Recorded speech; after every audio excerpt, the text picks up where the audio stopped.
Hello friends, সবাই কেমন আছো? আশা করি সবাই ভালো আছো।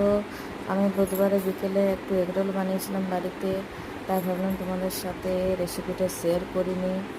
কারণ আমার মনে হয় বাড়িতে বানিয়ে যতটা জিনিসটা হেলদি হয়, বাইরের জিনিসটা অতটা হেলদি হয় না। আর বাচ্চাদের জন্য তো খুব ভালো, বাড়িতে বানিয়ে খাওয়াও বাচ্চাদের শরীরের জন্য ভালো।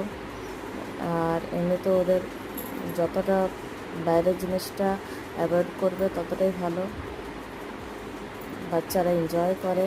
আমার ছেলে তো খুব এনজয় করেছিল, ও বললো মা খুব ভালো হয়েছে অ্যান্ড টেস্টি হয়েছে। ওর তো খুব পছন্দ হলো। তাই তাই রেসিপিটা তোমাদের সাথে শেয়ার করবো। তোমাদের কেমন লাগলো বলবে, কমেন্ট করে বলবে। যদি ভালো লাগে তো প্লিজ শেয়ার করে দিও, কমেন্ট করো এবং স্টার দিও।